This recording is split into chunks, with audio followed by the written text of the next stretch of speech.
हामीले मोबाइलमा थुप्रै एप प्रयोग गर्दै आएका छौँ। विभिन्न सामाजिक सञ्जाल, गेम, हेल्थ एप जस्ता धेरै एपहरू हाम्रो नियमित प्रयोगमा आउँछ। यस्ता एपहरू चाहिँ आवश्यकता अनुसार डाउनलोड गर्ने, काम सकिएपछि स्टोरेजहरू म्यानेज गर्नका लागि डिलिट अर्थात् अनइन्स्टल गर्ने गरिन्छ। तपाईले के कस्ता एपहरू चाहिँ चलाउनु भएको थियो, अहिले कुन एपहरू चलाउँदै हुनुहुन्छ भन्ने कुराको रेकर्ड हेर्न पनि अब सकिन्छ। ती एपहरू आवश्यक भए फेरि पनि डाउनलोड गर्न पनि सक्नुहुन्छ। कतिपय एपले ब्याकअप पनि उपलब्ध गराउँछन्। तपाईले पहिला चलाएका ती एपहरू कस्ता थिए भन्ने बारे कसरी थाहा पाउने भन्ने विषयमा आज हामी जानकारी दिँदैछौँ।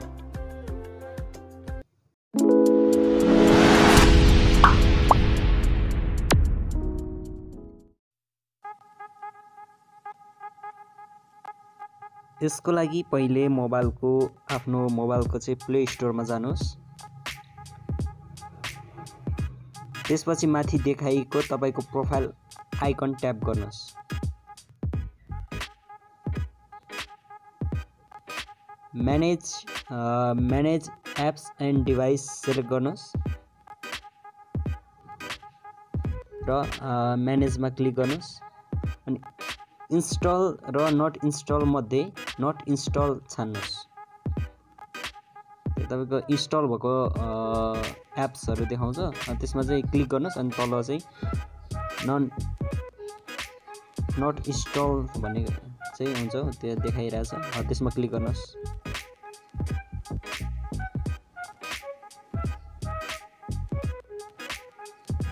त्यसमा चाहिँ तपाईको पहिला चलाइसक्नु भएको एपहरू चाहिँ जति चलाउनु भएको थियो सबै एपहरू चाहिँ यसमा देखाउँछ। तपाईले कुन एपहरू चलाउनु भयो सुरुदेखि नै, मोबाइल चलाएदेखि नै कुन एपहरू चलाउनु भयो ती एपहरू चाहिँ यसरी देखाउँछ भन्ने। तपाईले त्यो इन्स्टल भएको ठाउँमा इन्स्टलमा क्लिक गर्नु भने चाहिँ अहिले चलाइराख्नु भएको एपहरू चाहिँ देखाउँछ।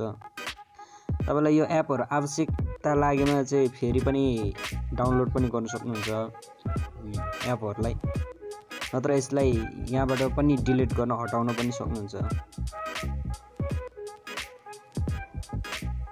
जस्तै अब तपाईको यसरी यहाँ भएको एपहरूलाई चाहिँ क्लिक गर्ने अनि त्यसमा माथि डाउनलोडको अप्सन हुन्छ, त्यसमा डाउनलोड गर्ने, यसरी डाउनलोड गर्नु पनि सक्छ। यसरी चाहिँ तपाईले सजिलैसँग आफ्नो फोनमा के कस्ता एपहरू चलाउँदै आउनु भएको थियो भन्ने कुराहरू चाहिँ ट्र्याक गर्न सक्नुहुन्छ।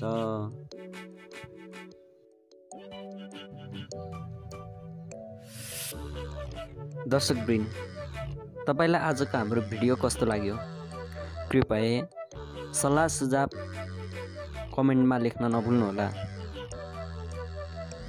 आगामी दिनहरूमा यस्तै भिडियोहरू ल्याउने छौँ।